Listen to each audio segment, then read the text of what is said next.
Vote আসছে যে সামনে 26-এ, আর ভোট পাখি অমিত শাহ আসবেন না তা কি হয়? হ্যাঁ, প্রতিবারের মতো এবারেও তিনি এসে গেছেন। আর এসেই পশ্চিমবাংলাকে কি বলছেন? পশ্চিম বঙ্গাল। পশ্চিমবঙ্গ না, উনি লেখার সময়ও কিন্তু লেখেন পশ্চিম বঙ্গালে আসছে। আর কি উচ্চারণ করলেন? রবীন্দ্রনাথ রবীন্দ্রনাথ সন্ন্যায়। এর আগে মোদিজি আমাদের বলেছেন বঙ্কিম দা।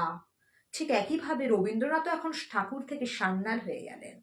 ইনারা বাংলা দখল করবে। আর এবারেও ভাইপো পিসি আবার শুরু করেছেন লিপস অ্যান্ড বাউন্স কোম্পানি নিয়ে। আচ্ছা অমিত শাহ একটু বলবেন, জয় সাহার সম্পত্তির পরিমাণ 124 কোটি টাকা হলো কি করে? অভিষেক বন্দ্যোপাধ্যায় সম্পত্তির যে ডেটা রয়েছে তার তো এখনো 2 কোটি টাকা দেখাচ্ছে, যা উনি এমপি হিসেবে স্যালারি পায় সেই হিসাব স্পষ্ট দেখানো। কিন্তু জয় সাহার এত পরিমাণ টাকায় 124 কোটি টাকা, আইসিসির চেয়ারম্যান হওয়া, এগুলো কার দৌলতে হচ্ছে বলুন তো? আপনারই তো ছেলে। তাহলে বাবা ছেলের রাজনীতিও তো হচ্ছে। 2/3 मेजोरिटी के साथ सरकार बनाएंगे तो टारगेट हो ही गया। তা কি হয়?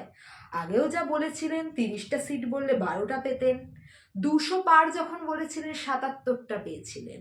আপনাদের এই কথা আমাদের জন্য আশীর্বাদই হবে। এবারেও তৃণমূল সরকারই আসবে বাংলাতে।